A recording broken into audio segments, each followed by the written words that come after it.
My name is Dulcie Whitford. I'm 28 years old. For 20 years, my parents called me the slow one, while my sister Miranda collected Harvard degrees and inheritance promises. They mocked my dyslexia at dinner tables, excluded me from family decisions, and paid me a fraction of what they paid her. But on Miranda's graduation day at the Plaza Hotel, in front of 350 guests, a stranger handed me an envelope that would expose every lie my parents ever told about me. What they didn't know? Grandma had been watching. She saw everything. And she left me something that would flip the entire Whitford empire upside down. The Whitfords were old money Manhattan, the kind of family whose name appeared on hospital wings and museum plaques. My father, Gerald Whitford, ran Whitford Properties, a commercial real estate empire my grandmother Eleanor had built from a single Brooklyn office in 1965.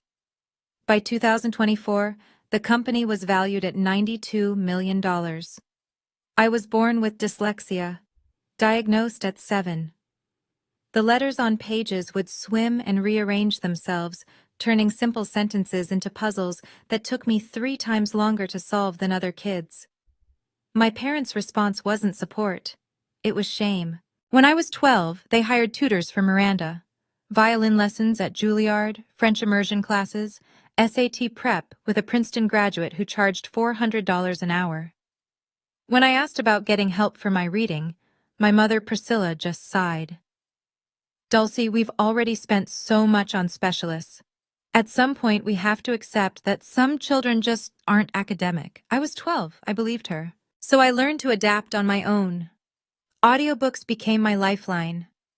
I developed a system of visual notes, diagrams, and flowcharts that helped me process information in ways traditional reading couldn't.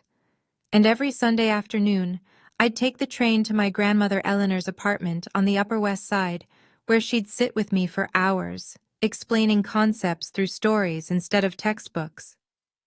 Dulcie, she told me once, her weathered hand covering mine, you read slower than most, but you see things others miss. That's not a disability, sweetheart. That's a different kind of vision. I didn't fully understand what she meant then. I would. Eventually. But first, I had to survive another 19 years of being the Whitford family's embarrassing secret. Christmas 2018.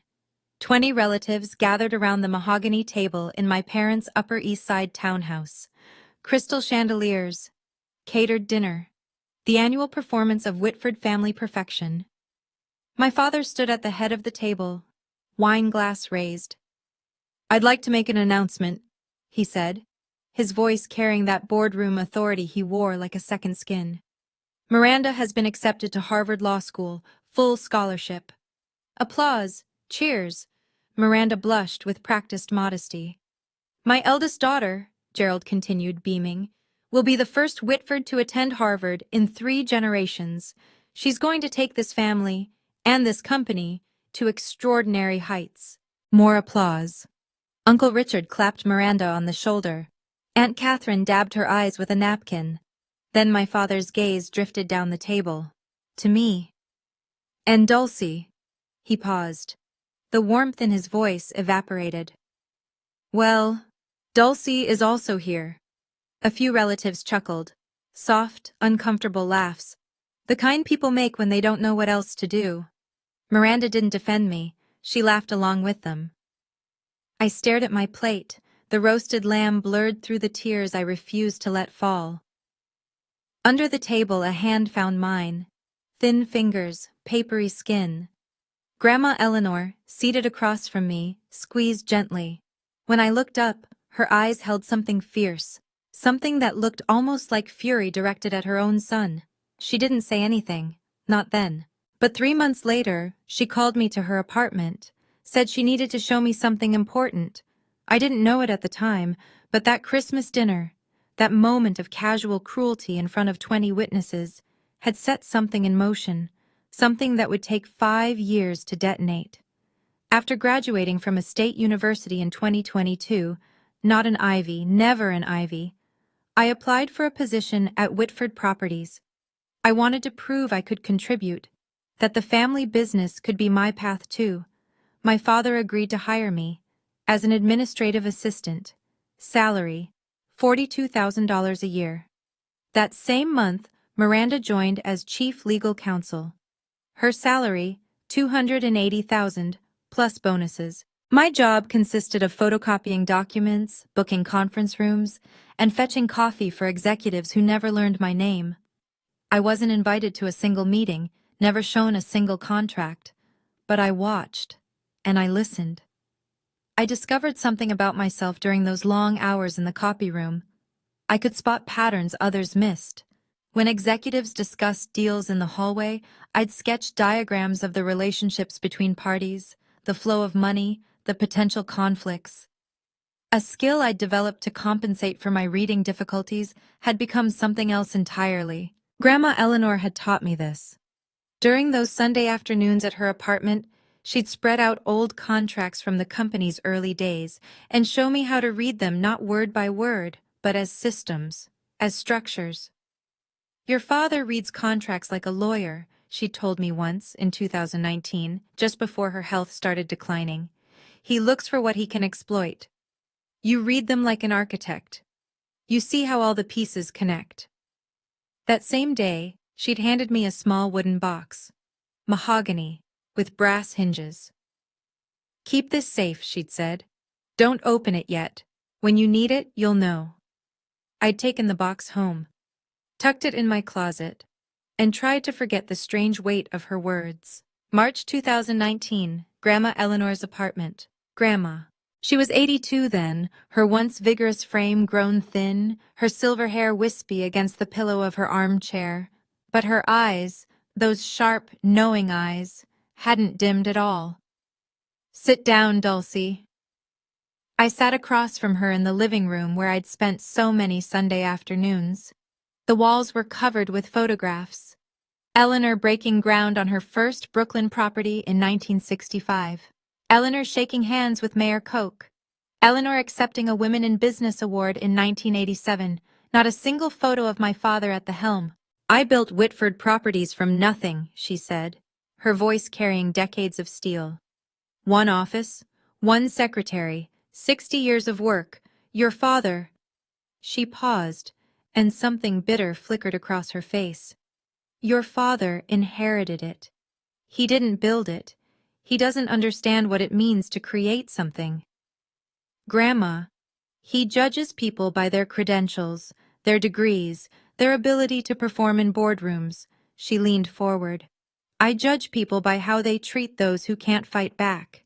And you, Dulcie, you're the only one in this family who knows how to be kind. She pressed the wooden box into my hands. There's something inside that might help you someday, but not yet. You're not ready yet, and neither is Gerald. Her grip tightened. When the time comes, when he shows you exactly who he is, you'll know what to do. I wanted to ask what she meant, what was inside, why she'd chosen me, but she changed the subject, started talking about the weather, her garden, the book she was reading. 18 months later, she was gone. Pancreatic cancer. I held her hand in the hospice, the only family member at her bedside. The box remained unopened in my closet. April 2024. The email arrived on a Tuesday afternoon.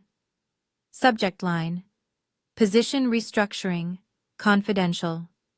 Dear Ms. Whitford, as part of our ongoing organizational optimization, your current position will be eliminated, effective July 1st, 2024. HR will contact you regarding severance options. I read it 3 times. The letters swam, rearranged, settled back into the same devastating message. They were firing me. That evening, I stayed late, organizing files no one would ever look at. Through the thin wall separating my cubicle from my father's corner office, I heard voices. Gerald and Priscilla. Can't have her here when Miranda takes over, my father was saying. It looks bad. The CEO's sister working as a secretary. People will ask questions. What kind of questions? Why she's not in leadership, why we haven't promoted her.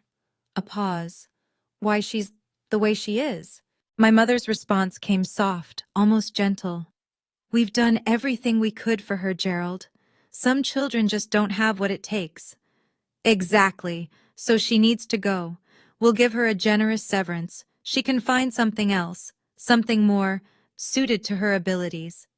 I pressed my palm against the wall. $42,000 a year.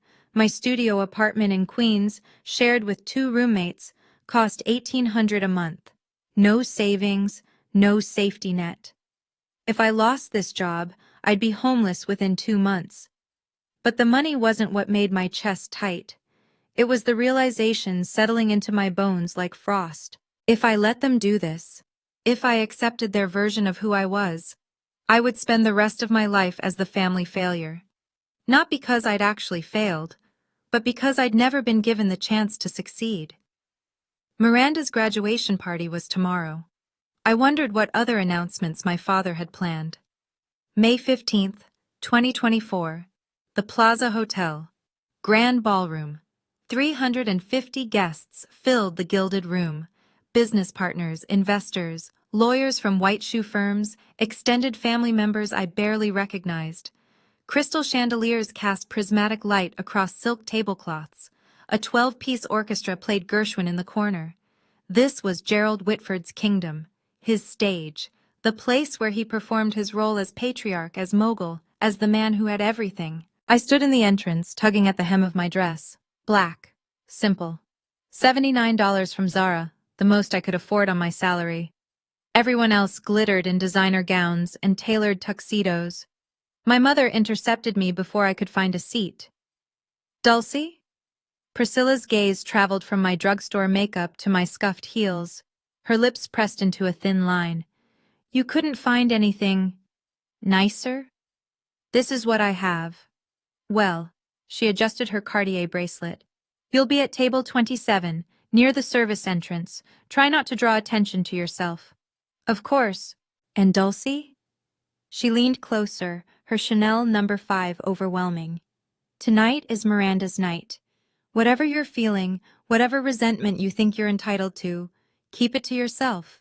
Don't embarrass us." She walked away before I could respond. Table 27 was at the back of the ballroom, partially hidden behind a pillar.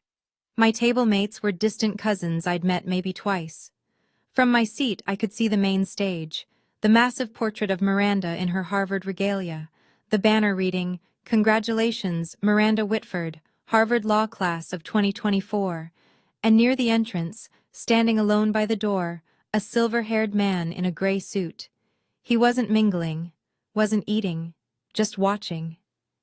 His eyes found mine across the crowded room. Something cold prickled down my spine. At 8:30 p.m., the orchestra stopped. The lights dimmed. A spotlight illuminated the stage where my father stood, champagne flute raised. "Ladies and gentlemen, thank you for joining us tonight to celebrate an extraordinary young woman." The applause began before he finished the sentence.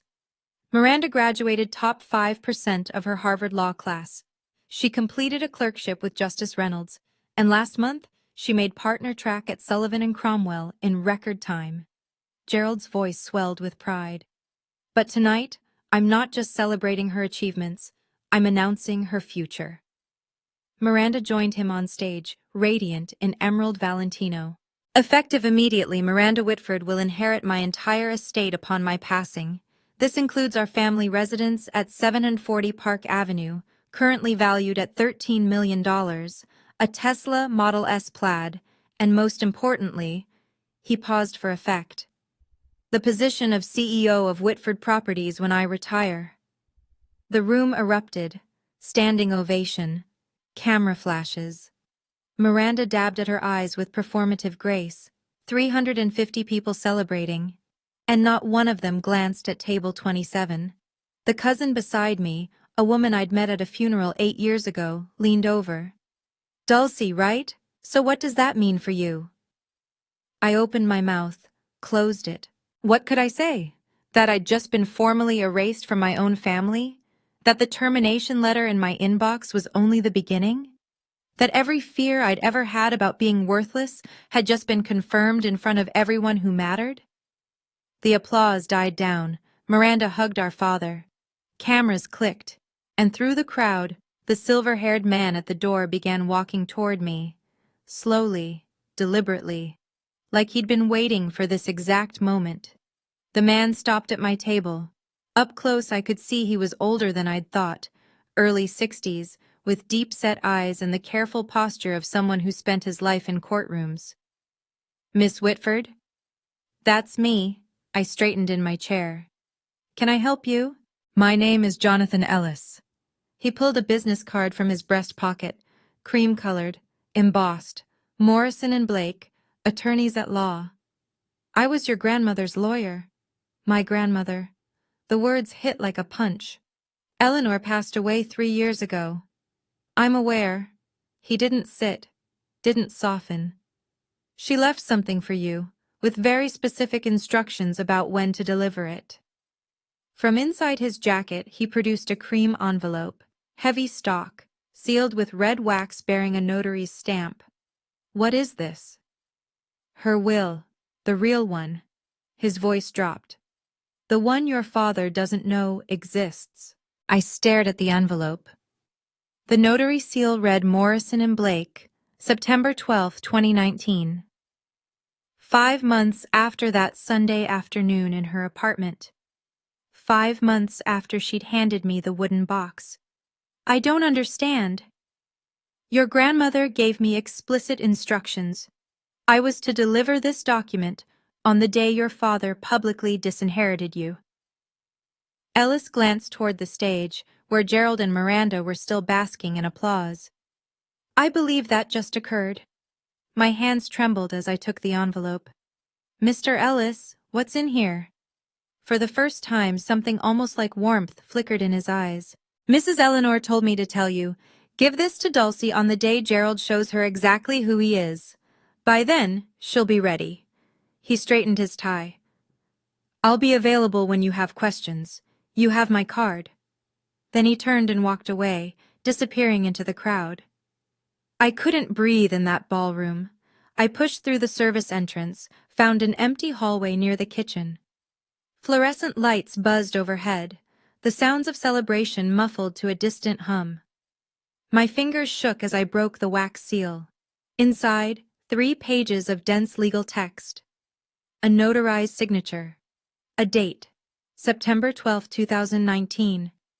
I read slowly, carefully. The letters swam, but I forced them into focus. "I, Eleanor Margaret Whitford, being of sound mind and body, do hereby revoke all previous testamentary documents and declare this to be my last will and testament." My eyes caught on a paragraph near the middle. "To my granddaughter, Dulcie Ann Whitford, I bequeath 51% of my shares in Whitford Properties, LLC, currently valued at approximately $47 million, along with all voting rights associated therewith." I read it again, and again. 51%, controlling interest. The will continued. "This bequest is made with full knowledge of my son Gerald's treatment of Dulcie. She has been excluded, diminished, and denied opportunity, not due to lack of ability, but due to lack of support. Dulcie is not slow. Dulcie was abandoned, and I will not allow her father's prejudice to continue after my death." A sob caught in my throat. Grandma had seen. She'd seen everything. Condition. To activate this bequest, Dulcie must formally request an emergency board meeting within 72 hours of receiving this document.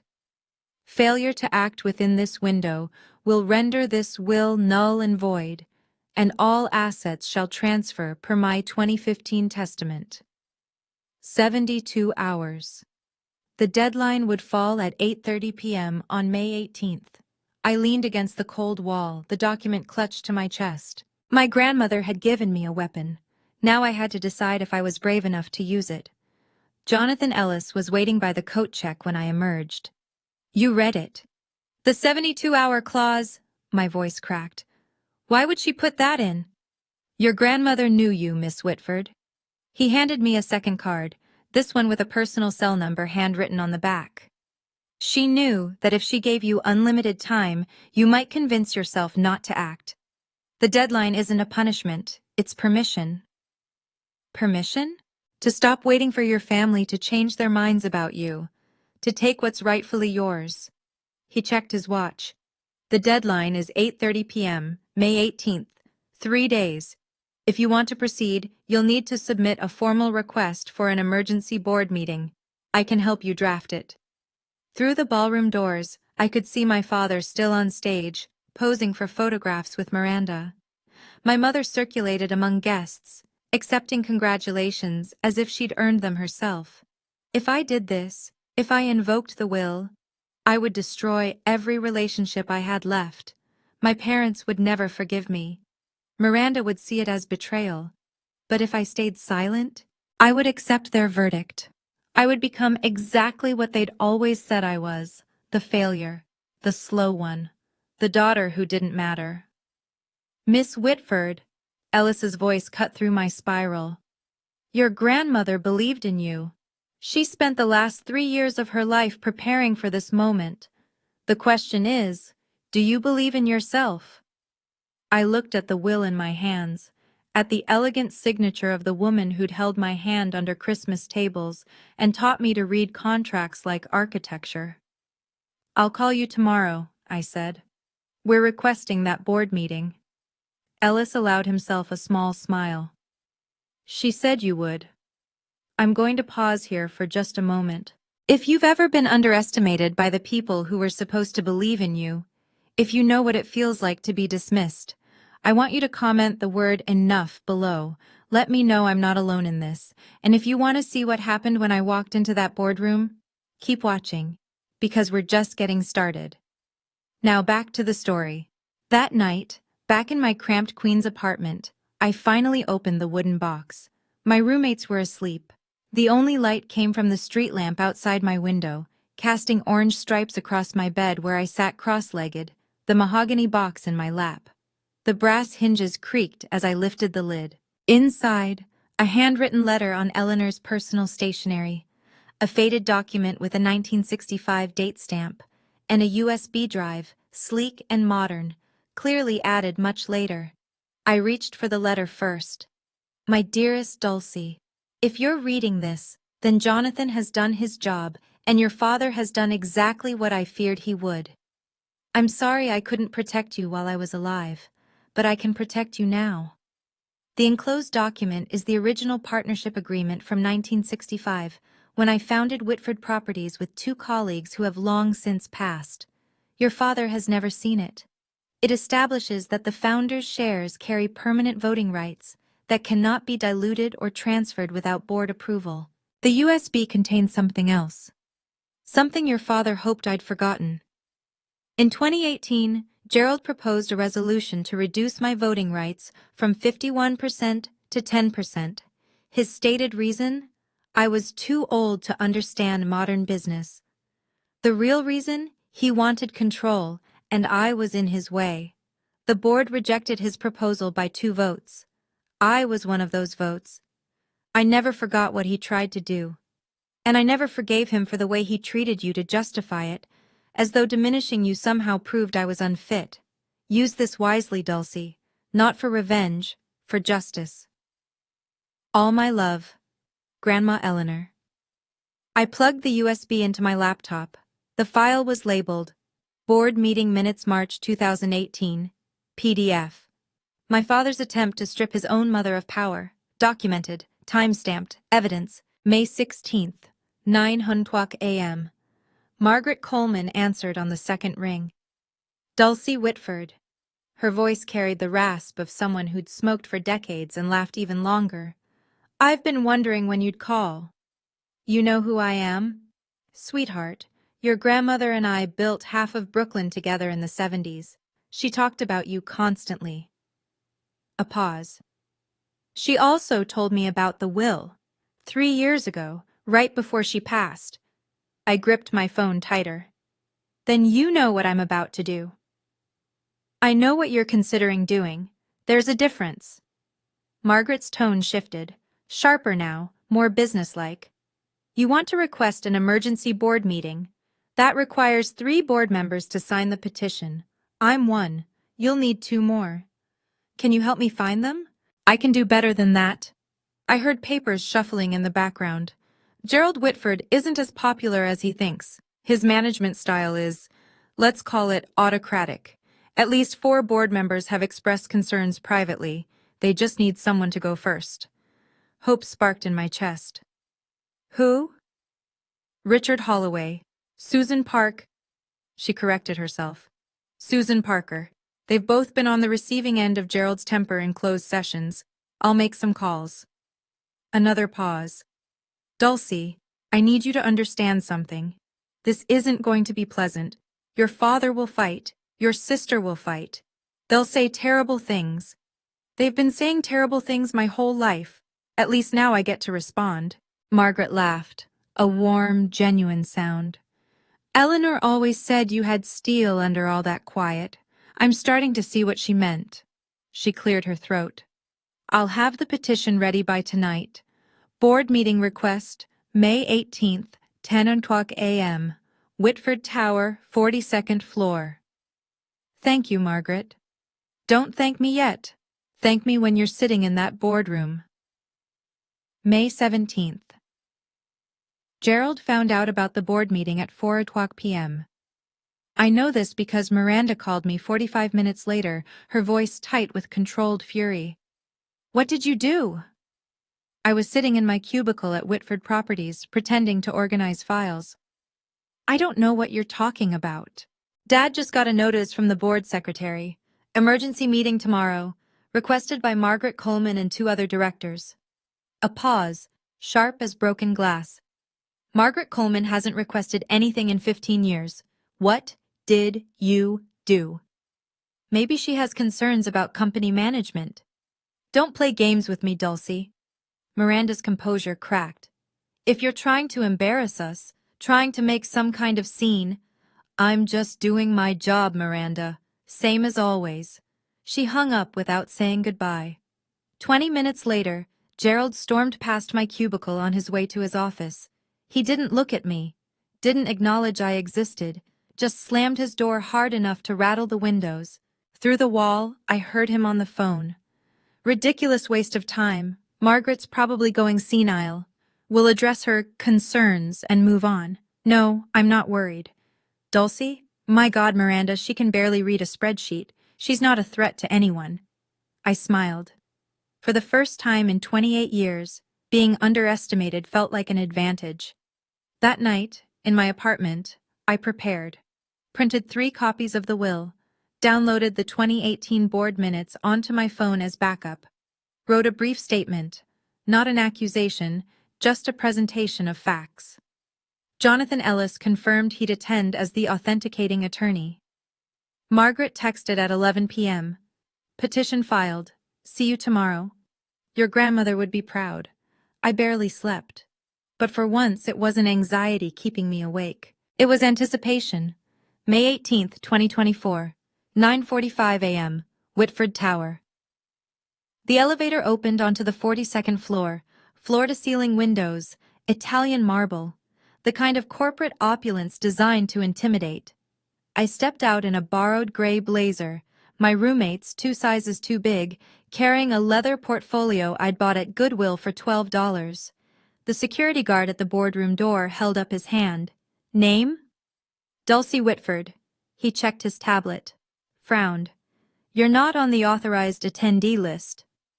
I'm a Whitford Properties employee, and I have business with the board. Ma'am, this is a restricted meeting. I can't let you. Is there a problem? Miranda's voice behind me. I turned. She looked immaculate. Navy power suit, Hermes scarf, the uniform of someone who belonged in boardrooms. Dulcie? Her smile didn't reach her eyes. What are you doing here? I have information to present to the board. Information? Miranda laughed, a sharp performative sound. About what? You work in the copy room. The nature of my presentation is confidential. You don't even know what ROI stands for. Return on investment. It's not that complicated. Miranda's smile flickered. Before she could respond, our father appeared at the end of the hallway, flanked by 2 senior executives. What's going on here? Dulcie wants to attend the board meeting, Miranda said. I was just explaining that's not possible. Gerald looked at me the way he always did, like I was a stain he couldn't quite scrub out. Dulcie, go back to your desk. This doesn't concern you. Actually, a voice called from inside the boardroom, it does. Margaret Coleman appeared in the doorway. 72 years old, silver-haired, standing with the quiet authority of someone who'd been building empires when Gerald was still in diapers. I invited her. She has standing to address the board. Margaret smiled. Let her in. Gerald's jaw tightened. For a moment I thought he might physically block the door. But Margaret Coleman had been a board member for 32 years. Her authority in that room exceeded his. Fine. My father's voice was ice. Let her speak. We'll see how long it takes before she embarrasses herself. The boardroom was smaller than I'd imagined. An oval table of polished walnut, 12 leather chairs, portraits of past executives on the walls, including, I noticed, my grandmother Eleanor, her painted eyes seeming to watch from above the fireplace. 12 board members took their seats. Gerald at the head, Miranda to his right, not officially a board member yet, but positioned as heir apparent. I was directed to a chair at the far end, the children's table of corporate governance. In the corner, Jonathan Ellis sat with his briefcase. He caught my eye, nodded once. Robert Hartley, the board chairman, a distinguished man in his mid-60s who'd known my grandmother for decades, called the meeting to order. This emergency session was requested by Margaret Coleman, Richard Holloway, and Susan Parker. Margaret, you have the floor. Margaret rose. Thank you, Robert. I'll keep my remarks brief. She gestured toward me. The matter I wish to address concerns a document that has recently come to light, a document that affects the ownership structure of this company. I yield my time to Miss Dulcie Whitford. All eyes turned to me. Miranda smirked. Gerald leaned back in his chair with theatrical boredom. I stood. My hands were steadier than I expected. Thank you, Mrs. Coleman, and thank you to the board for allowing me to speak. I opened my portfolio. What I'm about to present may come as a surprise to some of you. I ask only that you listen to the evidence before reaching any conclusions. Gerald sighed audibly. I ignored him. Before I could continue, my father raised his hand. I'm sorry, Robert, but before we waste the board's valuable time. Gerald stood, buttoning his jacket with deliberate slowness. I need to provide some context. Gerald, Margaret started. Dulcie is my daughter. His voice carried that patronizing warmth he used for difficult clients. And I love her, but she's not qualified to address this board on any business matter. She works in an administrative role. She has no legal training, no financial background, no strategic experience. Miranda chimed in, her tone dripping with false sympathy. Dulcie also has dyslexia. She struggles with reading. We've tried to support her, but... She shrugged elegantly. Some limitations can't be overcome with effort alone. A few board members shifted uncomfortably. What we're seeing here, Gerald continued, is a troubled young woman acting out. Perhaps due to the announcement at Miranda's graduation party, sibling jealousy is... Mr. Whitford. Robert Hartley's voice cut through like a gavel. You'll have an opportunity to respond. But Miss Whitford requested this time, and she's entitled to use it. Gerald sat down. His expression promised consequences. Miranda caught my eye and mouthed, You're embarrassing yourself. I looked at them both, my father, my sister, and felt something shift inside me. Not anger, something colder, clearer. They weren't trying to protect me. They weren't even trying to protect the company. They were trying to protect their version of the story. The version where I was nothing. Thank you, Mr. Hartley. I pulled the document from my portfolio. I won't be discussing my reading ability today. I'll be discussing this. I held up the will. The room went silent. This is the last will and testament of Eleanor Margaret Whitford, founder of this company, notarized September 12, 2019. Gerald's face drained of color. That's impossible. Gerald's voice came out strangled. My mother's will was executed in 2015. I have a copy. You have a copy of her previous will. I kept my voice level. Clinical. Under New York Estates, Powers, and Trusts law, a subsequent valid will automatically revokes all prior testamentary documents. This will, I placed it on the table, was executed 4 years after the one you possess. I slid the document to Robert Hartley. Mr. Ellis? I gestured to Jonathan, who rose from his corner seat. Would you please confirm the authenticity of this document? Jonathan approached the table. I'm Jonathan Ellis, partner at Morrison and Blake. I served as Eleanor Whitford's personal attorney from 2008 until her death in 2021. I can confirm this will was executed in my presence on September 12, 2019. It was witnessed by 2 independent notaries, and the original is held in escrow at Chase Private Client. Robert Hartley studied the document. His eyebrows rose. This will bequeaths 51% of Whitford Properties shares to... He looked up at me. To you, Miss Whitford. Murmurs rippled around the table. That's a forgery, Miranda said, but her voice had lost its confidence. It's not. Jonathan's response was immediate. And I'd advise you against making accusations of fraud without evidence, Ms. Whitford. Morrison and Blake's reputation speaks for itself. Gerald slammed his palm on the table. This is absurd. My mother was ill. She was being manipulated. Manipulated? I pulled out my phone. Perhaps you'd like to explain this then. I pressed play on the 2018 board meeting audio. My father's voice filled the room. Eleanor is 81 years old. She doesn't understand modern business. I moved to reduce her voting rights to 10%. The recording ended. The silence that followed was absolute. That recording? Gerald's face had turned a mottled purple. That was a private board discussion, which Eleanor attended. I kept my voice steady. She recorded it, as was her right as a shareholder. Robert Hartley set down the will. His expression had shifted from neutral to something harder. Miss Whitford, would you read the relevant passage aloud? For the record. I nodded, took a breath. To my granddaughter, Dulcie Ann Whitford, I bequeath 51% of my shares in Whitford Properties LLC, along with all voting rights associated therewith. I paused, letting the words settle. This bequest is made with full knowledge of my son Gerald's treatment of Dulcie. She has been excluded, diminished, and denied opportunity, not due to lack of ability, but due to lack of support. Miranda made a choking sound. Dulcie is not slow. Dulcie was abandoned, and I will not allow her father's prejudice to continue after my death. I looked directly at my father.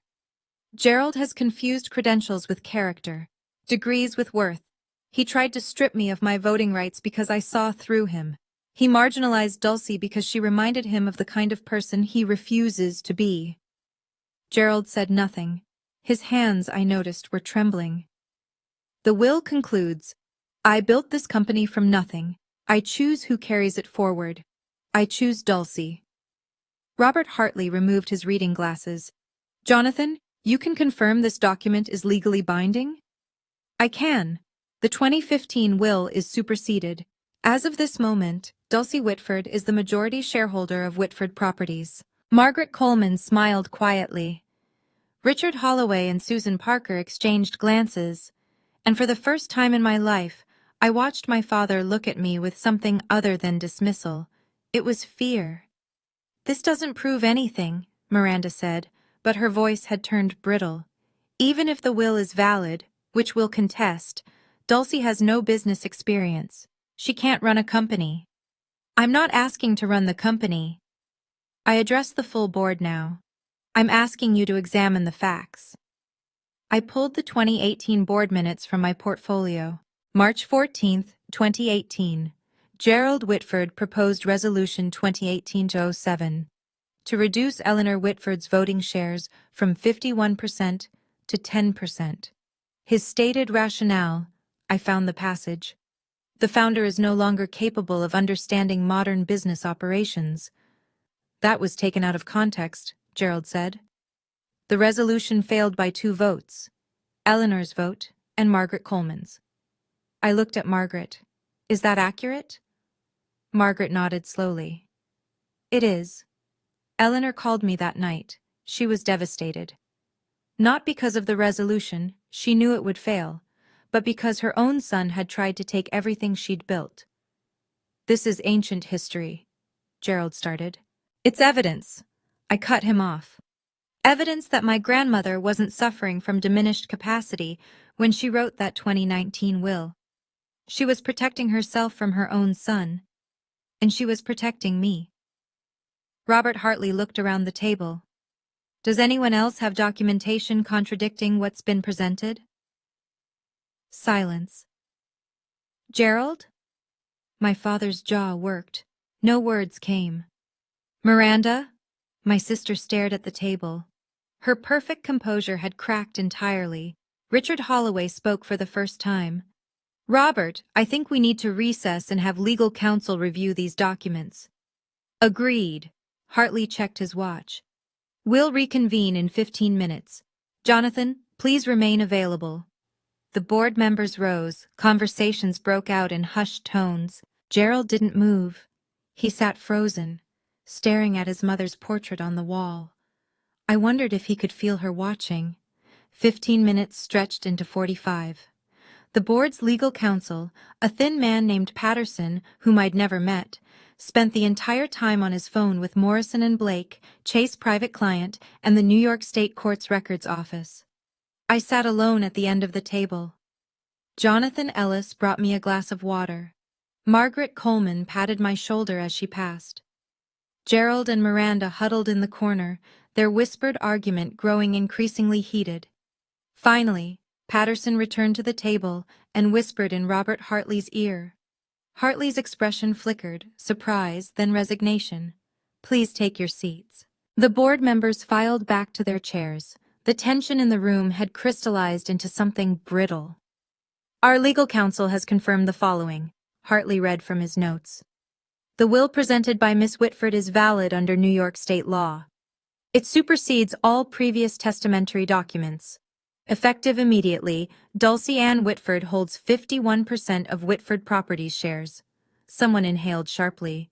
Additionally, Hartley continued, as majority shareholder, Miss Whitford has the right to propose motions to the board, including matters pertaining to executive leadership. He looked at me. Miss Whitford, do you have any motions you wish to bring forward? I stood. My heart was pounding, but my voice held steady. I have one motion. Gerald rose from his seat. Robert, this is... Sit down, Gerald. Hartley's voice carried unexpected steel. Miss Whitford has the floor. Gerald sat. His face had gone gray. I looked around the table at 12 people who, until an hour ago, had never considered me capable of anything. Now they waited for my decision.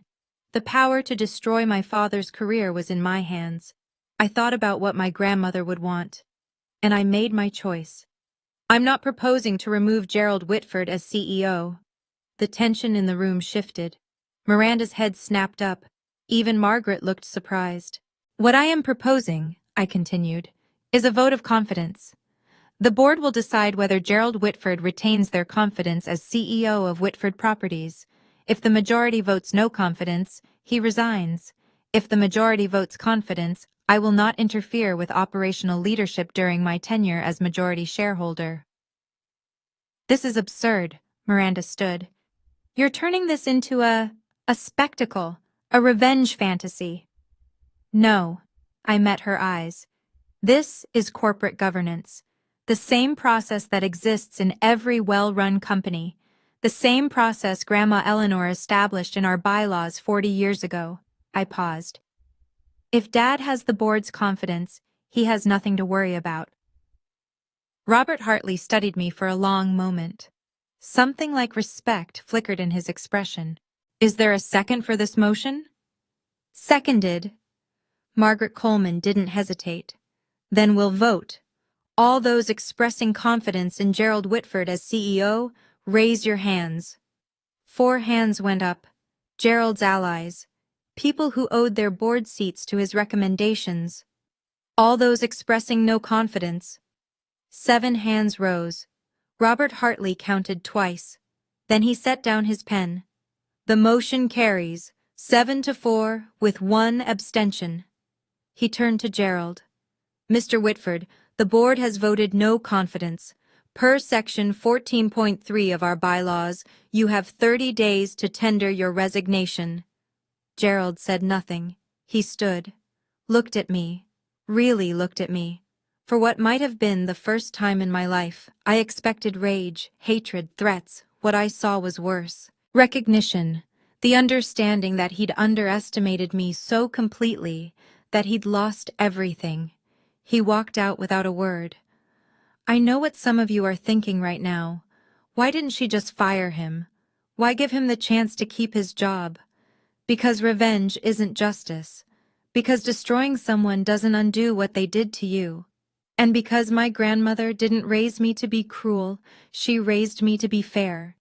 If that resonates with you, hit like, hit subscribe, turn on notifications, because the story isn't over, not even close. Now, back to what happened after that boardroom cleared.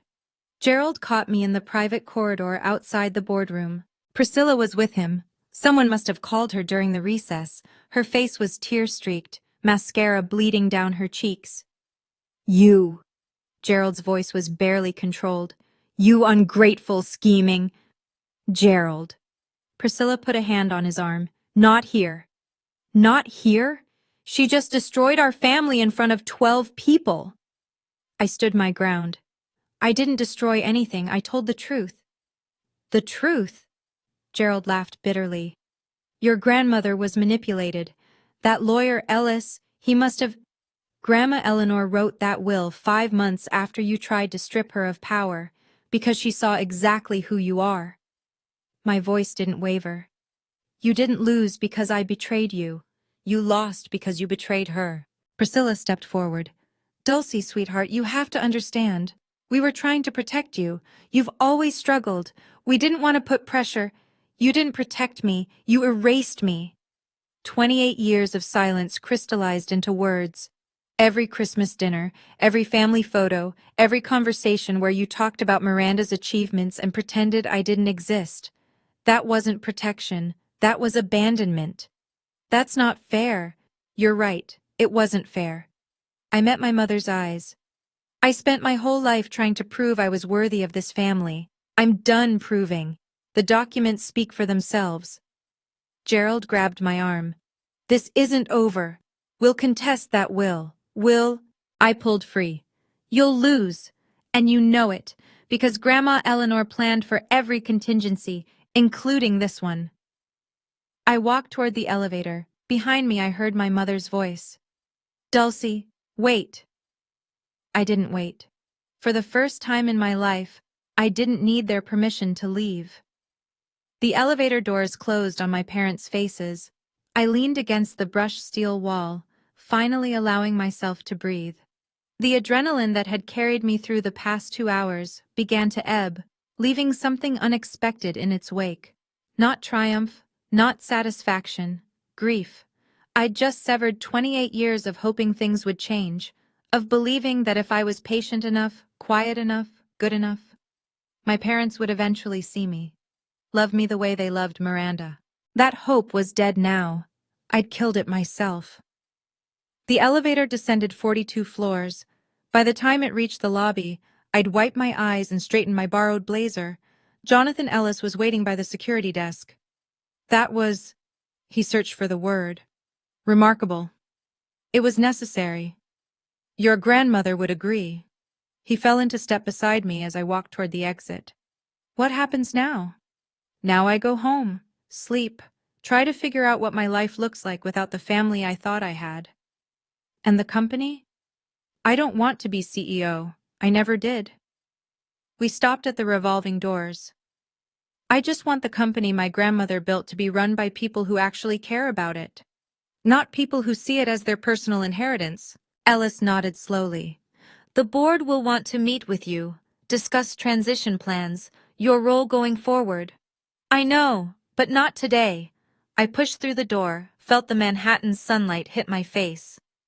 Today, I just need to be Dulcie Whitford, not a shareholder, not a victim, not a symbol. And tomorrow? I looked back at Whitford Tower, 42 stories of glass and steel bearing my family's name. Tomorrow I start building something new. May 19th, 2024. Gerald Whitford signed his resignation letter at 4 p.m. I wasn't there. I learned about it through an email from Robert Hartley. Miss Whitford, your father has tendered his resignation effective June 15th, 2024. The board has appointed me as interim CEO while we conduct a search for permanent leadership. Additionally, the board has voted to offer you a formal position, strategic advisor to the board. This role would allow you to participate in major decisions while you determine your long-term relationship with the company. Please let me know your thoughts. Regards, Robert Hartley. I read the email 3 times, habit, and then forwarded it to Jonathan Ellis for review. His response came within an hour. Fair offer, no hidden strings. Congratulations, Dulcie. That evening, an all-staff email went out to the Whitford Properties team.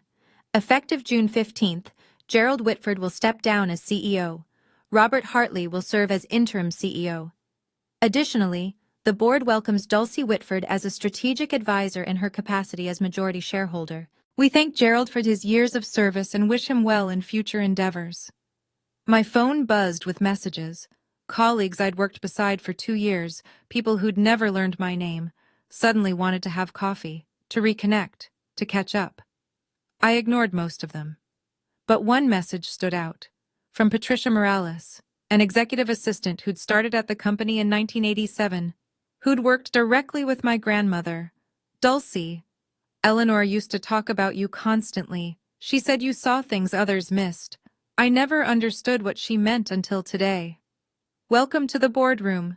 She'd be so proud. I saved that message.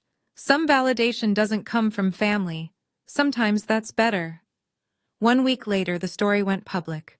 New York Business Journal. Whitford Properties. Shakeup. Founder's granddaughter takes control after secret will surfaces. The article didn't name me directly. Corporate privacy laws prevented that. But anyone in Manhattan real estate circles knew exactly who it was about. In a dramatic turn of events, the heir apparent to the Whitford Properties empire has been displaced by a previously unknown family member. Sources close to the board describe the transition as long overdue and cite concerns about the former CEO's management style. Gerald and Priscilla canceled their appearance at the Metropolitan Museum Gala. Health reasons, according to their publicist.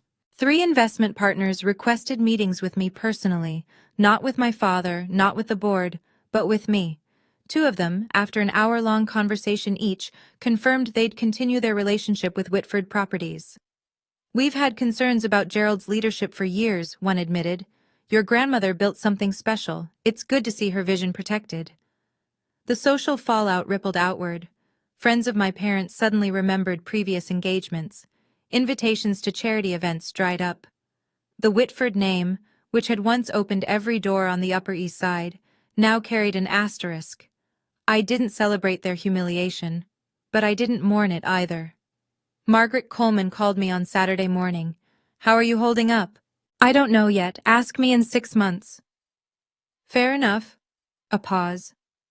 Eleanor would have handled it exactly the same way, you know. The vote of confidence instead of termination, giving him a chance he didn't deserve. She laughed softly. She always said mercy was the ultimate power move. I thought about that for a long time after we hung up. Mercy wasn't weakness. Mercy was choice. And for the first time, the choice had been mine. June 8th, 2024. 3 weeks after the board meeting. My phone rang at 2 p.m. Dulcie? My mother's voice sounded smaller than I'd ever heard it. Can we talk? Just us? I agreed to meet her at a coffee shop in Midtown. Neutral territory. No chance of Gerald appearing with lawyers. Priscilla was already there when I arrived. She looked older somehow. The careful makeup couldn't hide the exhaustion beneath. Thank you for coming. She wrapped her hands around a cup she hadn't touched. I know I don't deserve it. What do you want, Mom? To apologize. The word came out cracked. For everything. For the way we treated you. For the things we said. for the things we didn't say. Are you apologizing because you're sorry, or because everything changed? She flinched.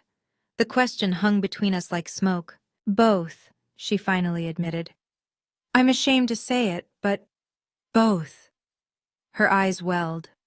I was so focused on Miranda's success, on maintaining appearances. I told myself we were protecting you from expectations you couldn't meet. But that was a lie I told myself, so I wouldn't have to feel guilty. You let Dad call me worthless in front of family, in front of business partners.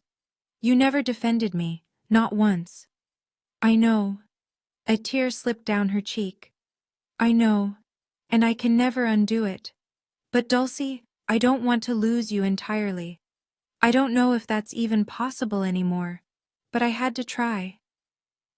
I looked at this woman who'd been my mother for 28 years, who'd braided my hair as a child and forgotten my birthday as an adult. I can't pretend the last 20 years didn't happen, I said slowly, but I'm willing to try building something new, something honest. She nodded, unable to speak. It wasn't forgiveness, but it was a start. August 2024, 2 months later.